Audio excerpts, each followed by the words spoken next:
ये कहानी है उन वीरों के अदम्य साहस और समर्पण की जिन्होंने अपना सब कुछ देश के सम्मान और सुरक्षा के लिए समर्पित कर दिया। उन बहादुरों की जो रात दर रात चौकस जाग कर सीमाओं के प्रहरी बने ताकि हम अपने घरों में चैन से सो सकें, जो ऊंची कठिन पहाड़ियों पर दुश्मन से लोहा लेने बिना शिकन चढ़ गए, जिन्होंने कर्तव्य की राह पर बर्फीले पानी की नदियों को पार किया, जो घने जंगलों में भूखे प्यासे लड़ते रहे ताकि इस देश पर दुश्मन की छाया तक न पड़ सके। वो योद्धा जिन्होंने इंसानी हदों से ऊपर वो सब कुछ किया जिससे देश और अपनी रेजिमेंट का निशान गर्व से ऊंचा रख सके। ये गाथा है एक रेजिमेंट के 200 साल पुराने इतिहास की, जिसमें बलिदान और शौर्य की अनेकों एक कहानियां ब्रिटिश राज से लेकर आज तक भारत के युद्ध इतिहास में स्वर्ण अक्षरों में अंकित हैं।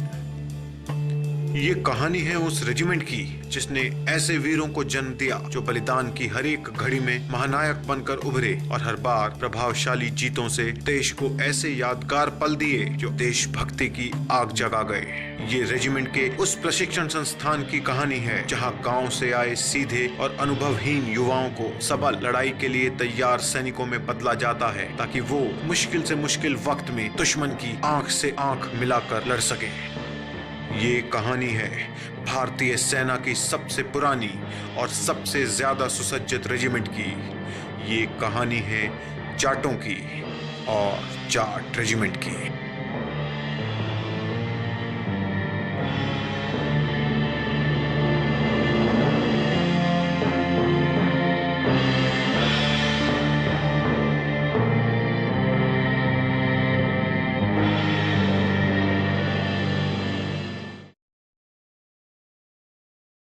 जाट, जैसा कि आज वो जाने जाते हैं, वास्तव में मध्य एशियाई इंडो साइथन जनजाति के वंशज हैं जो पाकिस्तान और भारत के उत्तर पश्चिमी राज्य पंजाब, राजस्थान, हरियाणा, उत्तर प्रदेश और दिल्ली के आसपास के इलाकों के निवासी हैं। जाट 17वीं शताब्दी में मुगल शासन के खिलाफ विद्रोह के बाद वीरता के लिए प्रसिद्ध हुए। Jats have a history of being brave and ready fighters.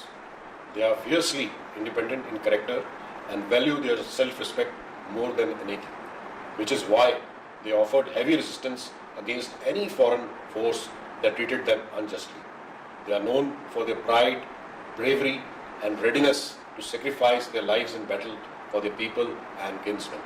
Jat regiment की स्थापना एक आम इन्फेंट्री रेजिमेंट की तरह नहीं हुई, बल्कि इसे बैरकपुर छावनी में गैरिसन ड्यूटीज के लिए 1795 में कैप्टन हेनरी डी कैस्ट्रो ने कैलकटा नेटिव मिलिशिया के नाम से खड़ा किया। ये वो समय था जब ब्रिटिश ईस्ट इंडिया कंपनी ने भारतीय प्रांतों के प्रत्यक्ष शासन को हाथ में लेना आरंभ कर दिया था। आज की मौजूदा पहली, दूसरी और तीसरी जाट बटालियनों की स्थापना इसी पुनर्गठन के बाद हुई थी और 1824 में फिर इनके नामों में बदलाव किए गए। इस समय तक भी कैलकटा नेटिव मिलिशिया बंगाल प्रांत में अंग्रेजों के लिए टैक्स इकट्ठा करने वाली यूनिट के रूप में ही कार्यरत थी। ये मिलिशिया ईस्ट इंडिया कंपनी की उन कुछ सेनाओं में से एक थी जिसने 1857 में अपने अंग्रेजी हुक्मरानों के खिलाफ विद्रोह नहीं किया। फलस्वरूप कैलकटा नेटिव मिलिशिया को 1859 में इन्फेंट्री की नियमित बटालियन का दर्जा मिला और इसका नाम अलीपुर रेजिमेंट रख दिया गया। 1902 में अलीपुर रेजिमेंट में केवल मुसलमान राजपूत सैनिक रखे जाने का निर्णय लिया गया और इसका नाम 18 मुसलमान राजपूत रेजिमेंट हो गया, जो अंततः सिर्फ 18वीं रेजिमेंट के नाम से जानी जाने लगी। इस दौरान रेजिमेंट्स के नामों और संगठनों में कई बदलाव आए, लेकिन आजादी से पहले 1922 वो साल था जब अंतिम प्रमुख पुनर्गठन किया गया। 9th जाट रेजिमेंट का गठन भी इसी प्रकार से 4 बटालियंस और एक ट्रेनिंग सेंटर के साथ किया गया। रेजिमेंटल क्रेस्ट में रोमन गिनती का 9 दर्शाता है कि जाट रेजिमेंट उस समय स्थापित 9वीं रेजिमेंट थी। आजादी के बाद 1954 में रेजिमेंटल क्रेस्ट के ऊपर ब्रिटिश क्राउन की जगह राष्ट्रीय चिन्ह अशोक स्तंभ को दी गई। जाट बटालियंस के स्वर्णिम सैन्य इतिहास के सम्मान में 3 जाट के ध्वज का नीला, 2 जाट के पीला और 1st जाट के हरे रंग को रेजिमेंटल कलर्स का दर्जा दिया गया। आज जाट रेजिमेंट की सूची में 18 नियमित infantry battalions, 2 territorial army battalions और 4 राष्ट्रीय राइफल बटालियंस शामिल हैं। रेजिमेंट ने 1955 में जाट पहलवान जय भगवान को अपने जंगी नारे के रूप में अपनाया। ये वो जंगी नारा था जो राजस्थान के रेगिस्तानी बंजरों से लेकर कारगिल की ऊंचाइयों तक हर बार तब गूंजा जब दुश्मन की सेना ने भारतीय प्रभुत्व पर अपनी बुरी नजर डालने का दुस्साहस किया, और हर बार जाट वीरों ने भव्य जीतों से अपने रेजिमेंटल मोटो, संगठन व वीरता को साक्षात साकार किया। वीरता जो रेजिमेंट की असाधारण युद्ध गाथाओं से परिपूर्ण है, और ऐसे ही अटल साहस और निश्चय का उत्कृष्ट उदाहरण है डोगराय का युद्ध।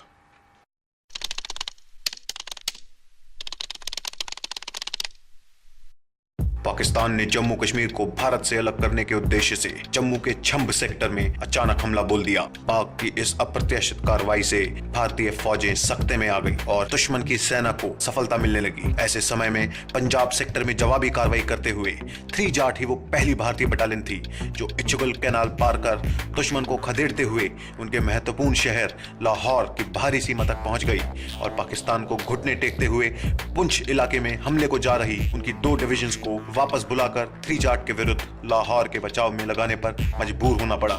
In the pre-battle briefing, even before the war started, we told the Jats, we explained to them that they were lesser than no other fighting tribe, whether the enemy were Pathans or Punjabis or Afghanis, whoever they were, we were the equal of them. We convinced the man that this was so. And that is why when we got into the war, we fought all manner of people. On the other side were all the Pakistani fighting tribes, and yet we beat them on a man-to-man basis quite easily. When the forward elements of the Pakistanis were ordered to withdraw, they fell right into our hands, and that is why that accounts for the tremendous amount of casualties that we inflicted. Attack करते 523 जाट सैनिकों ने डोगराय और बाटापुर में लगभग पूरी Pakistani 16 Punjab battalion को Nesto नाबूद कर दिया। इस लड़ाई में 875 पाकिस्तानी सैनिक मारे गए और 107 जिंदा पकड़े गए। युद्ध इतिहास में न पहले ऐसा कभी हुआ था और न ही आज तक दोहराया गया कि जवानों और हथियारों की कमी होने के बावजूद किसी एक बटालियन ने ज्यादा तादाद में बैठी दुश्मन की सेना को अकेले अपने दम पर इतनी भारी संख्या में हताहत किया हो। 1965 भारत पाक युद्ध में 3 जाट के बेमिसाल दृढ़ संकल्प की कहानी भारतीय सेना के इतिहास में बटालियन लेवल एक्शन के सबसे बेहतरीन उदाहरणों में से एक है।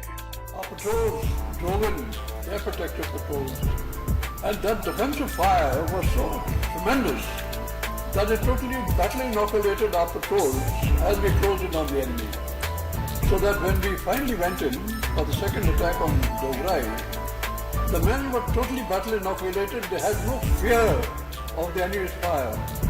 We even passed through the enemy's DFSOS, which means their sailor souls, their last resort artillery fire. We passed through, and the men were determined to fight to the last man, last round. Not for the purpose of preserving their own lives, but to destroy as many enemies as possible. Battalion को युद्ध सम्मान डोगराय से नवाजा गया। यही एक ऐसा मौका था जब किसी एक ऑपरेशन की सफलता के लिए एक इन्फेंट्री बटालियन को अपने कमान अधिकारी सहित 3 महावीर चक्र और 4 वीर चक्रों से सम्मानित किया गया। We fought for 27 hours in the narrow lanes and the gullies of Dograi Township, and at the end of it all, the battle count as worked out by the commander of 54 Brigade was that we had destroyed enemy casualties at the rate of 10 enemy to 1 Jat. And that is something that has never been achieved in a close quarter battle. और डोगराय केवल एक ऐसा उदाहरण नहीं है। Regiment के अविजित युद्ध इतिहास की कहानियों की हर टेरेन और सीमा पर अपनी स्थापना से आज तक जाट बटालियंस की भव्य जीतें जीता जागता प्रमाण हैं।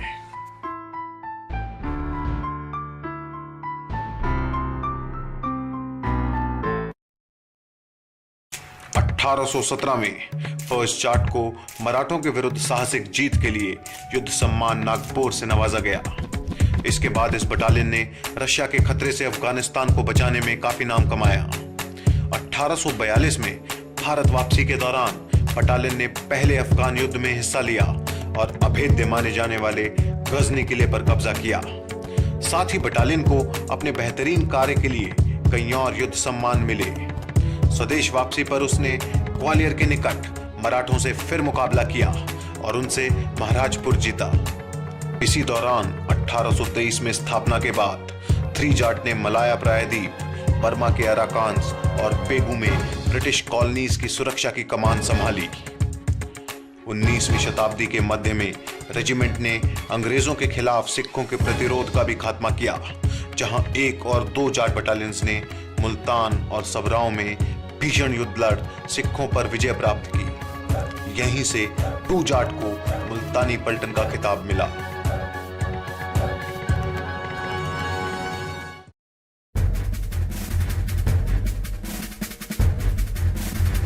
उन्नीस 1914 में प्रथम विश्व युद्ध की शुरुआत हुई। फ्रांस, मेसोपोटामिया और नॉर्थ वेस्ट फ्रंटियर प्रोविंस में एक साथ तैनात होने पर भी जाट बटालियनों ने विदेशी धरती और प्रतिकूल वातावरण में अपने अटल धैर्य और दृढ़ता से दुश्मन को चकित कर दिया।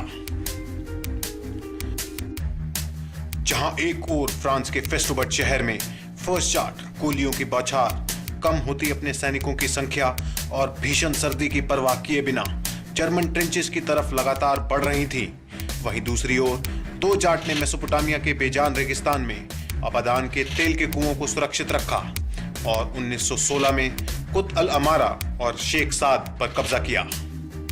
तब तक फर्स्ट जाट के फ्रांस से बचे शेष सैनिकों ने भी वहां पहुंचकर रमादी और खान बगदादी को जीतने में मदद की। पूरे विश्व युद्ध के दौरान 3 जाट ने नॉर्थ वेस्ट फ्रंटियर प्रोविंस में कई सफल सैन्य ऑपरेशंस को अंजाम दिया।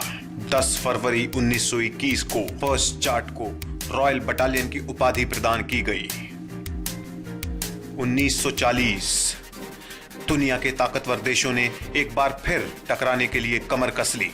द्वितीय विश्व युद्ध में जाट बटालियनों ने अफ्रीका, मध्य पूर्व, मलाया, बर्मा, अराकान्स और भारत की पूर्वी सीमाओं पर युद्ध लड़े, जिसमें उन्हें 6 बैटल ऑनर्स और 3 थिएटर ऑनर्स से सम्मानित किया गया। इस लड़ाई में 3 जाट ने इम्फाल में सबसे उत्कृष्ट कार्य किया, जहां जमादार अब्दुल हफीज को नुंगशिंगम में रनअवे हिल की लड़ाई में मरणोपरांत ब्रिटिश राज्य के सर्वोच्च युद्ध सम्मान विक्टोरिया क्रॉस से सम्मानित किया गया। 6 अप्रैल 1944 को जापानियों द्वारा कब्जाई चोटी पर काउंटर अटैक में इस बहादुर जेसीओ ने पैर में गोली लगे होने के बावजूद दुश्मन की गोलियां बरसाती मशीन गन बैरल को अपने हाथ से उठाकर निरस्त कर दिया। फिर जमादार अब्दुल हफीज ने अपनी ब्रेन गन से कई जापानी सैनिकों को मार गिराया। उन्हें दोबारा गोली लगी, लेकिन वो आखिरी सांस तक ट्रिगर दबाते रहे। ब्रिटिश महारानी ने युद्ध के बाद स्वयं इस बहादुर जेसीओ की पत्नी को विक्टोरिया क्रॉस मेडल प्रदान किया। Few people know that Grenadiers and the Jat Regiment had a common regimental center for 11 years before the Second World War.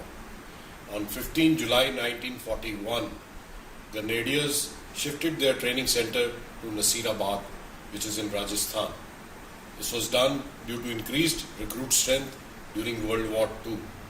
However, the affiliation and the camaraderie between the 2 regiments continue as their representatives attend the reunions and the annual get-togethers till date. अंग्रेजी हुकूमत में Jat regiment का एक और दिलचस्प किस्सा है मौजी राम का। पूर्वी कमांड के general officer commanding lieutenant general George DS Barrow की पत्नी ने 1931 में अपने सूबेदार मेजर व ऑनरी कैप्टन मौजीराम की तस्वीर बनाई।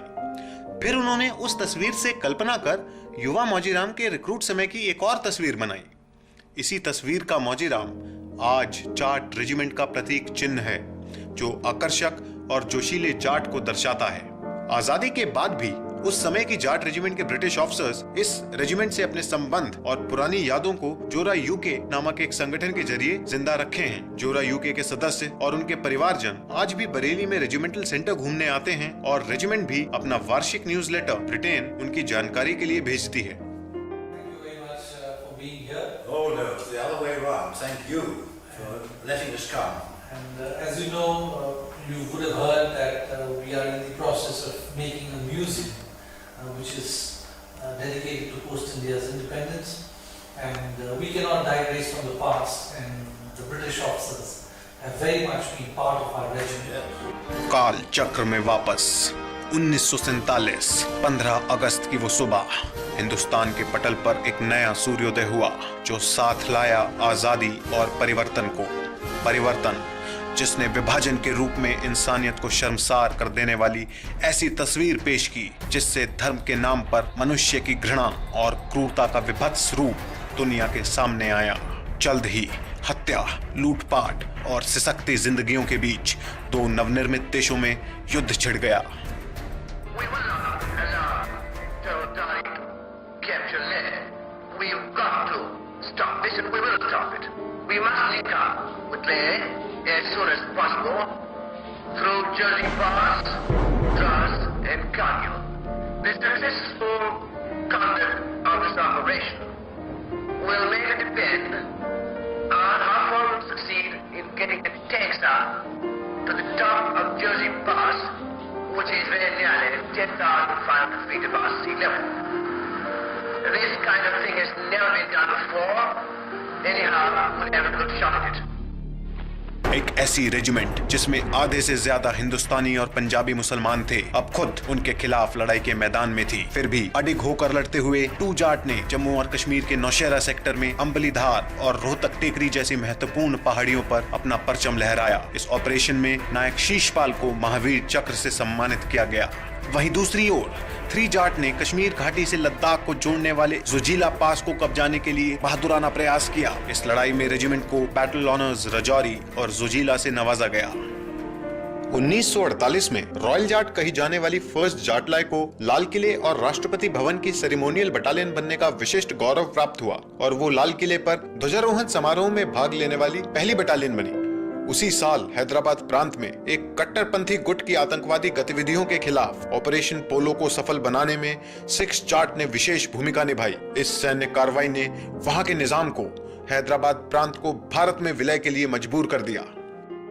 ये ऐसा समय था जब सुरक्षा बलों की जरूरतों को अनदेखा किए जाने की वजह से भारतीय सेना आधुनिकीकरण और उपकरणों में पिछड़ गई। फिर 1962 में वही हुआ जिसका डर था। चाइना के हमले के बाद देश को पराजय का मुंह देखना पड़ा। हर ओर से लहरों की तरह आ रहे चीनी हमले का सामना भारतीय जवानों ने तैयार न होने के बावजूद बहादुरी से किया। घायल, पस्त पर झुकने को तैयार नहीं, जाट सैनिकों ने देशभक्ति और वफादारी की नई मिसालें कायम की। 5 जाट की ब्रावो कंपनी ने लद्दाख में 5 दिन तक पैदल चल टैक्टिकल विड्रॉल को अंजाम दिया। बटालियन को अपने वीरतापूर्ण कार्य के लिए 1 महावीर चक्र, 3 वीर चक्र और 1 विशिष्ट सेवा मेडल से सम्मानित किया गया। एक से ज्यादा अवसरों पर साधारण से दिखने वाले जाटों ने यह सिद्ध कर दिया कि जो हाथ धरती से सोना उगाने के लिए हल चला सकते हैं, वही हाथ चुनौती आने पर उसी धरती को दुश्मन के रक्त से रंजित भी कर सकते हैं। 1964 में जब 7 जाट जम्मू कश्मीर के तंगधार इलाके में तैनात थी, पाकिस्तान ने नियंत्रण रेखा पार कर भारत में गुप्त रूप से एक चौकी स्थापित करने का दुस्साहस किया। मेजर आर के जसबीर सिंह के नेतृत्व में बटालियन ने तुरंत ऑपरेशन रागनी से जवाबी कार्रवाई करते हुए बिना किसी नुकसान के उस पोस्ट को पुनः अपने कब्जे में ले लिया। ऑपरेशन में भारी संख्या में पाकिस्तानी गोला बारूद और अन्य स्टोर्स बरामद किए गए। आर के जसबीर सिंह बाद में colonel of the Jat regiment भी बने। 1 साल बाद 1965 में पाकिस्तान ने भारत को चाइना से मिली हार और पंडित नेहरू की मृत्यु से हताहत देश का फायदा उठाने के लिए जम्मू कश्मीर में एक बार फिर हमला बोल दिया। इस युद्ध में मनोवैज्ञानिक रूप से जाट वीरों ने पूरी भारतीय सेना का नेतृत्व किया। डोगराय और बाटापुर में 3 जाट के बेमिसाल कारनामे के साथ ही 5 जाट ने शकरगढ़ में फिलोरा गांव पर कब्जा किया और पाकिस्तानी काउंटर अटैक्स का मुंहतोड़ जवाब देते हुए अजय रहे। फर्स्ट जाट ने पंजाब के रानिया सेक्टर में भारतीय आक्रमण में हिस्सा लिया। वहीं 6 और 7 जाट 26 इन्फेंट्री डिवीजन के साथ पाकिस्तानी सेना से लड़ी। इस डिवीजन को तत्कालीन colonel of the Jat regiment major general ML Thapan ही कमांड कर रहे थे। उनकी अगुवाई में डिवीजन ने जम्मू सियालकोट सेक्टर में एक सीमित आक्रमण को अंजाम दिया और एक फ्लैंक को सफलतापूर्वक सुरक्षित रखा। जाट बटालियनों के गौरवशाली युद्ध इतिहास को सम्मानित करने के लिए 23 नवंबर 1967 को उस समय के राष्ट्रपति डॉक्टर जाकिर हुसैन ने रेजिमेंटल सेंटर और बटालियंस को कलर प्रदान किए। जाट सैनिकों के लिए ये एक गौरवमयी क्षण था जिसने इस रेजिमेंट को एक बार फिर 1971 में दुश्मन को करारा जवाब देने की प्रेरणा दी। 2 सीमाओं पर लड़ा गया ये युद्ध भारतीय कमांडर्स के परिपक्व नेतृत्व और साहसिक निश्चयों के सर्वोच्च उदाहरणों का साक्षी बना। रेजिमेंट के तत्कालीन colonel of the regiment general Thapan उस समय सिलीगुड़ी कॉरिडोर में एक महत्वपूर्ण कोर को कमांड कर रहे थे। मेजर जनरल दलबीर सिंह और ब्रिगेडियर बख्शी जोगिंदर सिंह ने क्रमशः 9 इन्फेंट्री डिवीजन और 340 इन्फेंट्री ब्रिगेड को पूर्वी सीमा पर बांग्लादेश की आजादी के निर्णायक मोड़ पर कमांड किया। 14 में से 12 जाट बटालियंस ने 1971 के भारत पाक युद्ध में हिस्सा लिया, जिसमें से 5 बटालियनों ने केवल पूर्वी सीमा पर दुश्मन के कई जरूरी बस्तियों और पहाड़ियों पर विजय पताका लहराई। इसमें चित्तागोंग का नौसेना बेस भी शामिल है, जहां पाकिस्तान आर्मी के 61 ऑफिसर्स और 1376 अदर रैंक्स ने 12 जाट के समक्ष आत्मसमर्पण किया था। 1971 has been the biggest victory for the Indian Army so far. In the eastern sector, particularly in the liberation of Bangladesh, a large number of senior officers from the Jat Regiment and battalions of the Jat Regiment took part. Each and every one of them did an excellent job, which helped in the liberation of Bangladesh. First, we had now Lieutenant General, but at that time Brigadier Bख्शी Joginder Singh, who commanded the 340 Independent Infantry Brigade. We had General Dalbas, GOC 9 Div. We also had 14 Jat, which was commanded by Brigadier L.N. Sabharwal, that time Lieutenant Colonel L.N. Sabharwal, and later retired as a brigadier. वहीं पश्चिमी सीमा पर 7 Jat battalion Pakistan के आक्रमण से लोहा ले रही थी। राजस्थान के बंजर रेगिस्तान में 3 जाट अकेली बटालियन थी। उसने जैसलमेर और बाड़मेर दोनों ही सेक्टर्स में लड़ाई देखी और शुरुआती ऑपरेशंस में सखीरे वाला बीओपी पर कब्जा किया। 4 जाट पंजाब में अकेली जाट बटालियन थी और उसके बहादुर सैनिकों ने अटल होकर फजिल्का को दुश्मन से बचाया और बटालियन फजिल्का के रक्षक कहलाई जाने लगी। The offensive at Fazilka coincided with the launch of aerial attacks on airfields across India. The third counterattack at Beriwala Bridge was launched by a company of the Jats under Major Narayan Singh. This was a very determined counterattack, but resisted by an equally determined enemy. Major Narayan Singh and the company commander fought a hand-to-hand battle. Naik Bajrang, who displayed courage and bravery of an extremely high order the Jats are well known for. To save his comrades from deadly and devastating machine gun fire, he single-handedly charged at the enemy machine gun, pulled out a red-hot machine gun. After grasping the barrel, his hands charged and the machine gun bullets tearing through his chest, he saved many lives. For their tomorrow, he gave us today. The bravery, the courage, the determination and the valor on display in ample measure is a regimental tradition.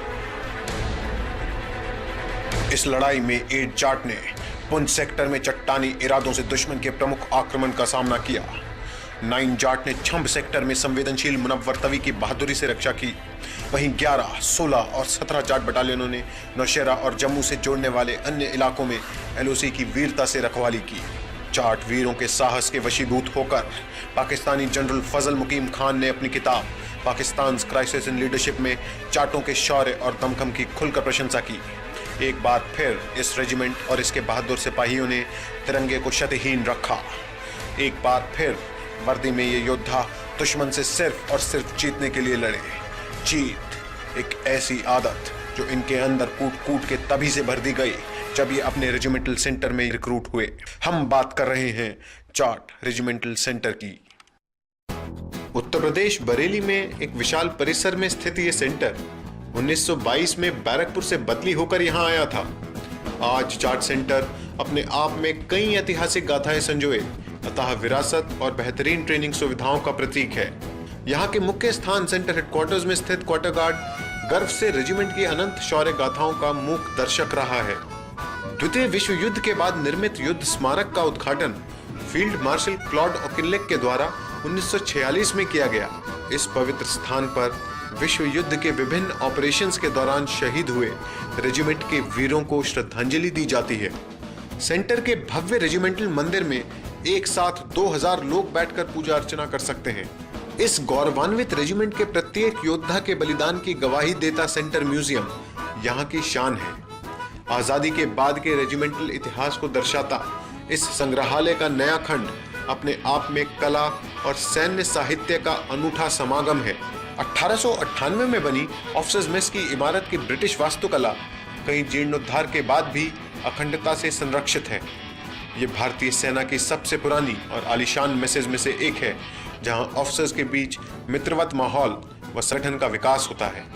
Jat house कहे जाने वाला commandant निवास centre में आने वाले सभी विशिष्ट अतिथियों की विधिवत मेजबानी करता है और सालों से ये घर अपने आला अफसरों के स्थानांतरण और आवागमन का मुख गंवा रहा है। 1922 में बरेली में स्थापित होने के बाद से जहां एक और हर सेंटर कमांडेंट ने रिक्रूट ट्रेनिंग को सर्वोच्च वरीयता देते हुए अव्वल सैनिक बटालियनों को दिए हैं, वहीं colonel's of the Jat regiment ने रेजिमेंट को गौरवमयी पथ पर अग्रसर किया और आज इसको भारतीय सेना की सर्वोत्तम पैदल सेना रेजिमेंट के रूप में खड़ा किया है। सेवानिवृत्त हो रहे रेजिमेंट के जवानों और जेसीयूज की डिपो कार्रवाई का जिम्मा रेजिमेंटल सेंटर का होता है। ये सभी जवान यूनिटों से अपनी पेंशन ड्रिल और डॉक्यूमेंटेशन के लिए सेंटर में रिपोर्ट करते हैं। रिक्रूट्स की भर्ती और फिर उनकी उम्दा ट्रेनिंग की जिम्मेदारी भी रेजिमेंटल सेंटर की होती है। ग्रामीण इलाकों से आए इन नवयुवकों को भर्ती के बाद वैज्ञानिक मापदंडों से तैयार 46 हफ्तों के कठिन प्रशिक्षण प्रणाली से गुजरना होता है। इन 46 हफ्तों में पहले रिक्रूट्स उनकी शारीरिक शक्ति के निर्माण और बुनियादी फौजी अनुशासन स्थापित करने के लिए 19 हफ्तों की बेसिक ट्रेनिंग करते हैं। धीरे धीरे प्रशिक्षण का रुख सैन्य युद्ध कौशल के लिए आवश्यक तत्वों की ओर मोड़ दिया जाता है, जिसमें फायरिंग, स्विमिंग, पेनट फाइटिंग और हथियारों से वाकफियत प्रमुख हैं। हर चरण की ट्रेनिंग के बाद योग्य प्रशिक्षकों द्वारा रिक्रूट्स को सभी विषयों पर टेस्ट किया जाता है।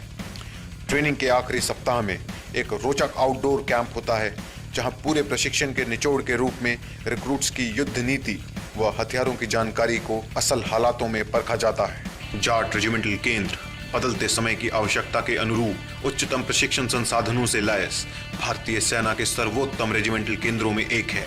यहाँ आधुनिक उपकरणों और नवीनतम ट्रेनिंग एड्स रिक्रूट को तकनीकी प्रगति की गति से कदम मिलाकर आत्मविश्वास के साथ चलने के लिए आश्वस्त करती है, ताकि भारतीय सेना के ये रणबांकुरे मुश्किल काउंटर इंसर्जेंसी ऑपरेशंस में एक जिम्मेदार नागरिक की तरह अपने कर्तव्यों का पालन कर सके।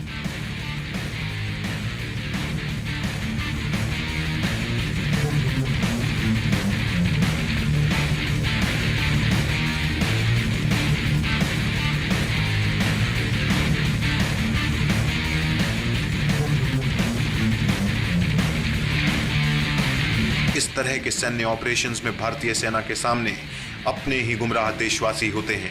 दरअसल लड़ाई उग्रवाद से है, उग्रवादियों से नहीं। सेना के सामने चुनौती है जड़ से इसे मिटाने की, आवाम के दिल और दिमाग को जीतने की, उनके मन में प्रशासन और सरकार के प्रति विश्वास को जगाने की। और जाट बटालियनों ने इस जिम्मेदारी को बखूबी निभाया है। 9 जाट बटालियनों को chief of army staff unit citation से नवाजा जा चुका है, जिनमें 3 बटालियनों ने तो इस उपलब्धि को 2 बार पाया है। रेजिमेंट के 2 वीर कर्नल जोजन थॉमस और मेजर डी रघुरमन जम्मू कश्मीर में आतंकवादियों के खिलाफ अदम्य साहस, वीरता और निस्वार्थ बलिदान के पर्यायी देश के सर्वोच्च शांतिकालीन वीरता सम्मान अशोक चक्र से सम्मानित किए गए। ये वो दबंग थे जिन्होंने मातृभूमि की रक्षा में अपने जवानों का आगे रहकर नेतृत्व किया और सदा के लिए असाधारण युद्ध गाथाओं के अमर नायक बने। ऐसी परिस्थितियां जिन्हें आम इंसान सोचने से भी डरता है, जैसे कि सियाचिन ग्लेशियर, समुद्र तल से 27,000 फीट ऊपर दुनिया का सबसे ऊंचा युद्ध क्षेत्र, जहां एक सैनिक दुश्मन से ज्यादा मौसम से लड़ता है। 0 से 60 डिग्री नीचे तापमान और 300 किलोमीटर प्रति घंटे की रफ्तार से चलते बर्फीले तूफानों में भी यहाँ तैनात जाट सैनिकों ने दुश्मन को अपनी जगह से हिलने का मौका नहीं दिया, जो कि दुनिया की ज्यादातर सेनाओं के लिए सोचना भी मुश्किल है।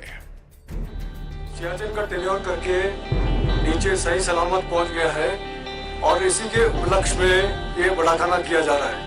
राम राम राम सबको। जाट रेजिमेंट ने न केवल स्वदेश में ख्याति प्राप्त की है, बल्कि संयुक्त राष्ट्र संघ की शांति सेना के टुकड़ियों के रूप में विदेशों में भी बेहतरीन सेवाएं अर्पित की हैं। 1953 में शांति सेना दल के रूप में बाहर जाने वाली पहली भारतीय टुकड़ी कस्टोडियन फोर्स इंडिया का हिस्सा 6 जाट भी थी, जो कोरिया में तैनात की गई। इसके बाद 2 जाट 1961 में यूनाइटेड नेशंस मिशन के अंतर्गत शांति स्थापित करने और राहत कार्यों के लिए कांगो में डिप्लॉय की गई। हाल ही में 2008 में 7 जाट को सूडान भेजा गया, जिसके बाद कारगिल विजयी 17 जाट 2010 में कोंगो गई और अब 2012 में 16 जाट को कोंगो में संयुक्त राष्ट्र मिशन के लिए चयनित किया गया है, जो किसी भी रेजिमेंट के 3 एक के बाद एक यूनाइटेड मिशंस का दुर्लभ रिकॉर्ड है और जाट रेजिमेंट के उदय का प्रमाण है।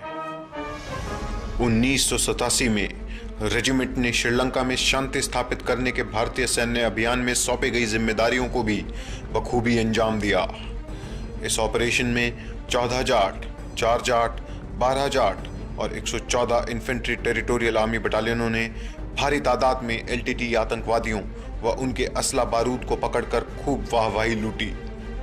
श्रीलंका में तैनात भारतीय बटालियनों में 12 जाट ने बहुत कम समय में सबसे ज्यादा सम्मान जीते। उग्र और बर्बर श्रीलंकाई विद्रोहियों के खिलाफ ऑपरेशंस ने अपने देश और देश की सेना को कई महत्वपूर्ण सबक सिखाए। ऐसे सबक जो 1999 में देश को फिर तब याद आए जब उसके परंपरागत दुश्मन ने एक बार फिर मित्रता और विश्वास का खून करते हुए हमारी धरती पर घुसपैठ कर कब्जा किया। एक बार फिर देश के रक्षकों को एक ऐसा टास्क मिला जिसे सारी दुनिया नामुमकिन कह रही थी।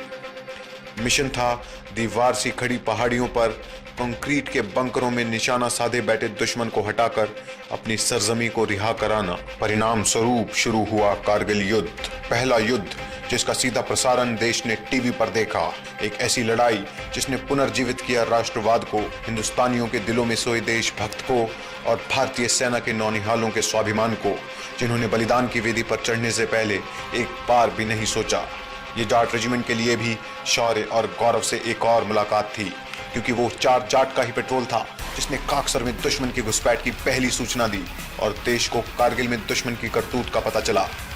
लेकिन मशको घाटी में 17 जाट की पिंपल कॉम्प्लेक्स पर विजय कारगिल युद्ध में एक ऐसा मील का पत्थर साबित हुई जिसने पूरे सेक्टर में युद्ध का रुख भारत के पक्ष में मोड़ दिया। The operations of 17 Jat commenced on 4th July 1999. In phase 1, Alpha and Delta Company were to capture Pimple 1 and Whaleback. And in phase 2, Alpha Company was to capture Pimple 2. The attack commenced at 2000 hours on 4th of July and Pimple 1 and Whaleback were captured by 0600 hours on 5th July. Regiment में नए युवा महानायकों का उदय हुआ। अनुज नायर, सौरभ कालिया, अमित भारद्वाज और खुद brigadier Bawa. The second phase of attack commenced at 2000 hours on 6th of July under the leadership of Captain Anuj Nair. This officer, when he was told about his task to capture Pimple 1, before going for that task, he came up to me and gave me his engagement ring. He was to get married soon after the war. I told him, Anuj, you should keep wearing this ring. It will motivate you to do well.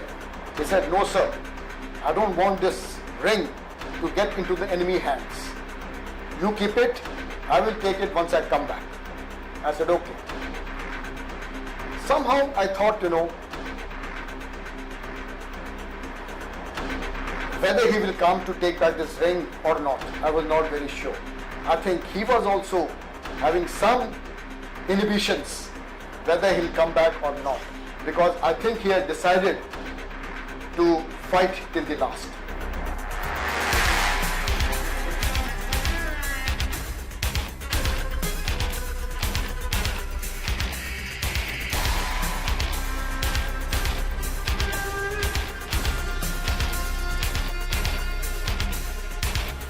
Kargil युद्ध में 4 और 17 जाट के अलावा 8, 12 और 18 जाट ने भी अपनी अपनी लोकेशंस में सराहनीय योगदान दिया। कारगिल के बाद की गई समीक्षा में यह तथ्य सामने आया कि अब युद्ध का दायरा केवल गुत्थम गुत्था की लड़ाई तक ही सीमित नहीं है। आज युद्ध सेना के तीनों अंगों के घने तालमेल के साथ ही लड़ा और जीता जा सकता है। जाट रेजिमेंट को गर्व है कि वो भारतीय सेना की उन गिनी चुनी रेजिमेंट्स में से एक है जो नौसेना के युद्धपोत INS त्रिशूल और एयरफोर्स के सबसे उम्दा लड़ाकू सुखोई स्क्वाड्रन से एफिलिएटेड है।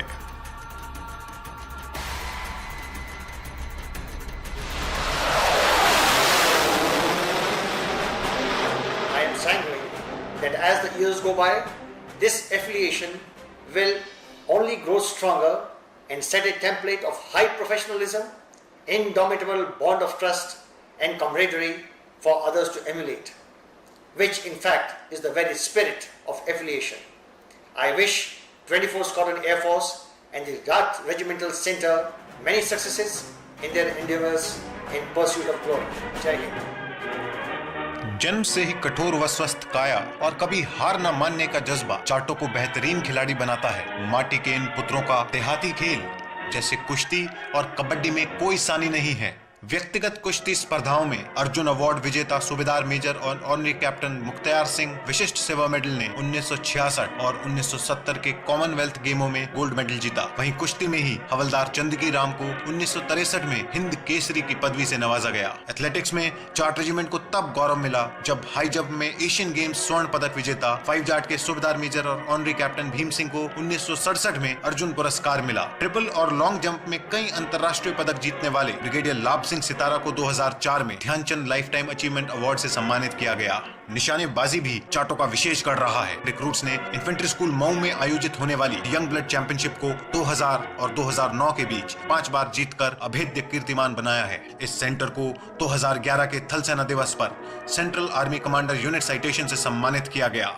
एडवेंचर खेलों में भी जाट रेजिमेंट को लगातार 3 साल माउंट माना, माउंट बंदरपूंछ और माउंट त्रिशूल 1 पर 3 सफल पर्वतारोहण अभियान कर नया कीर्तिमान बनाने का विशिष्ट गौरव प्राप्त है। इस रेजिमेंट की विजय पताका मजबूत इच्छा शक्ति वाले अपने दृढ़ और बहादुर सैनिकों के कंधों पर टिकी है। अपने संपूर्ण गौरवशाली इतिहास में इन बहादुर सैनिकों ने दी गई सभी जिम्मेदारियों का बोझ अपने कंधों पर उठाया और हर कार्य को बखूबी अंजाम दिया। वो योद्धा जो किसी भी बाधा पर नहीं रुके, वो जो कभी झुके नहीं और ना ही कभी हार मानी, वो जिन्हें इस तिरंगे पर गर्व है, वो जिन्हें हम शान से कहते हैं जाट पलवान।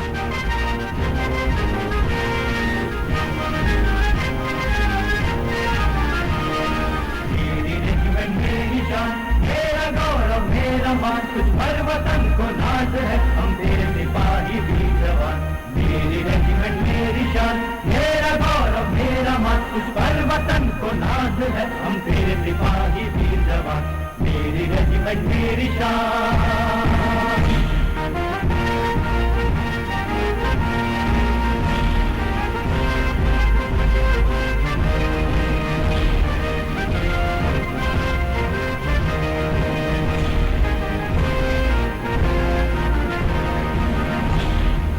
पलक में गूंजता नारा संगठन व वीरता, जमीन पलक में गूंजता नारा संगठन व वीरता, शेरों के भी दहलाते दिल दुश्मन का सीना चीरता, शेरों के भी दहलाते दिल दुश्मन का सीना चीरता। रुके नहीं बढ़ते कदम आगे ही चलते जाए हम, रुके नहीं बढ़ते कदम आगे ही चलते जाए हम, लेकर के तेरा हम निशान, लेकर के तेरा हम निशान। मेरी रेजिमेंट मेरी शान।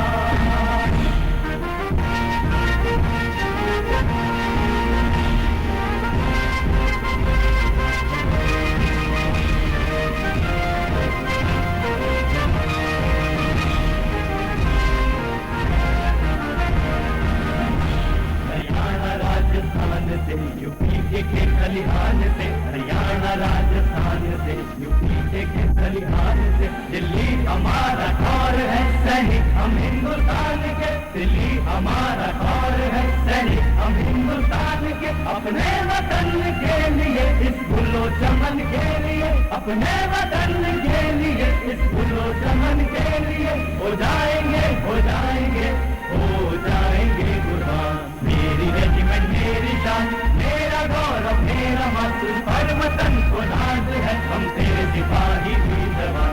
मेरी रेजिमेंट मेरी शान, मेरा गौरव मेरा मान, तुझ पर वतन को नाज है, हम तेरे सिपाही